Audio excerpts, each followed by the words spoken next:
And now we jump to the second challenge presentation, who will be presented from Professor Dr. Rasmus Rettig. The challenge name is Automated Driving in the City of Hamburg. Again, very interesting and actual thematic, not only for the city of Hamburg, but I think for most of the European cities. Mr. Rettig, the floor is yours. Yeah, thank you very much. Could you just unshare your screen so I could share mine? Very good. Okay, so let's get started.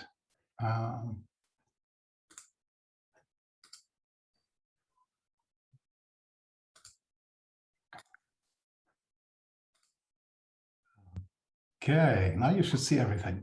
So thank you very much for the quick introduction. So I'm very proud to present to you the second challenge on automated driving in the city of Hamburg, as you will see.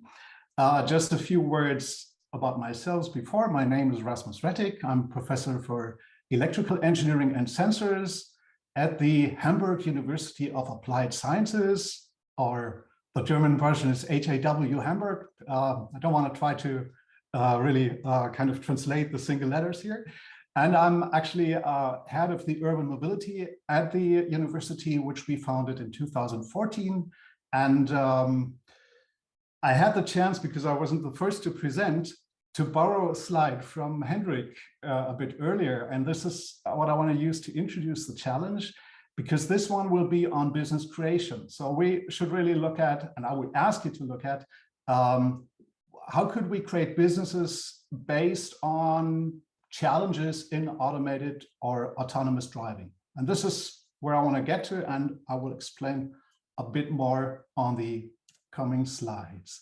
So to simplify this, it's kind of, what if you would have to set up your own startup business and decided to call this Automated Driving Hamburg AG, and AG is the German version of private limited company. And specifically for automated or autonomous driving in densely populated urban areas like the city of Hamburg, because these are the areas where actually autonomy is not yet working properly. Depending on the people that join your group, you may want to consider different aspects. One is, of course, technology and technology-driven activities. Second is data-driven, and there's a lot of data in autonomous driving, I can tell you. Operations, and of course, I'm really looking for a business case here where we could see, yes, autonomy and autonomous vehicles make sense and work commercially. I have three pictures here for you to kind of illustrate that a bit more. This is actually our test vehicle that we have set up 4 years ago, and you see it's got some automated functions already, and we added a lot of sensors on top. And this is what we use to work on the test track for automated and connected driving in Hamburg. But the shuttle in the middle picture is actually a shuttle that is located very close to Hamburg in the city of Lauenburg. And actually my group and I have added a little thing in here, which is a little kind of sensor box, which we use to check how good is the shuttle actually working. And we found a lot of chances for improvement there. And the third, and that's also something that's related to automation and autonomous vehicles in cities. This is a street sweeper here on the right side. It's maybe the picture that is not looking as nice as the other two. However, there's the biggest challenge in there. If you want to do automation beyond driving around and moving people to working functions like cleaning streets, this is both commercially very relevant and very interesting, and of course technically as well. So what could be the approach? And I've just kind of sketched how I would kind of tackle this challenge. The first thing would be to look at key performance indicators for potential impact of highly automated or autonomous vehicles in dense urban areas. What are the things to look for? This could, of course, or this will be of course, the commercial approach, but there may be others. And when you think of Matthias' presentation, there's also a kind of, you want to reduce greenhouse gases, you want to improve the impact on the area that vehicles need in the city. Secondly, and irony is intended here, identify and rank the potential killer applications for highly automated vehicles. Do a business case development. What could that look like? What are the parameters to look for?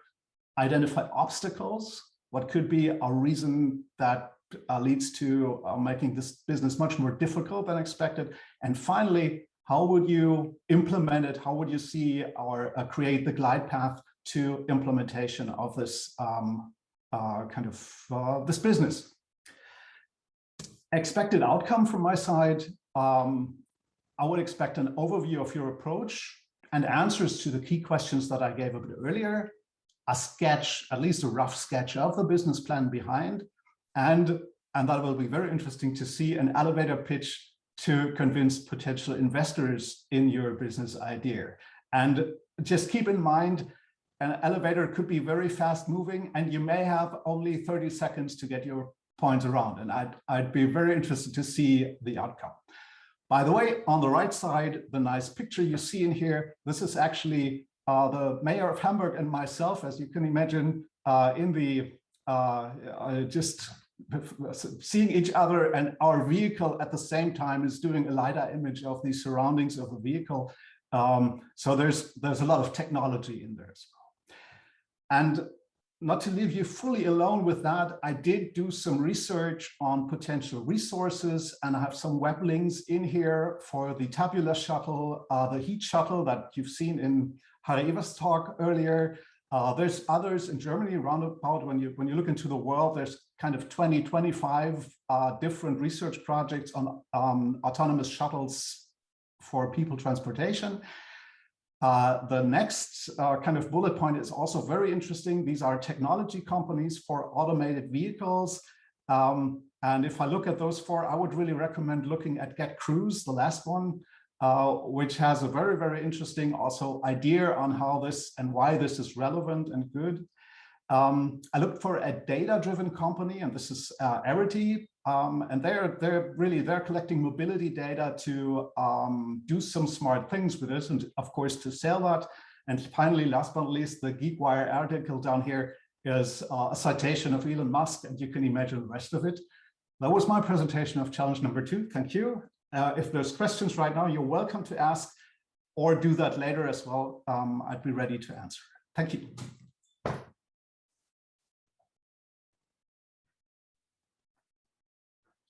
Thank you so much, Professor Dr. Geti. All these resources that you mentioned in your presentation will be shared with our participants who choose to tackle challenge 2. Of course, we will have you on board during the mentoring sessions on Monday and Wednesday, 27th and 29th of September. And the thematic, it's really interesting. So right now I'm looking the question chart, and there is no questions, but maybe at the end, when we open the Q&A session, we will have more questions. Thank you so much for this presentation once again.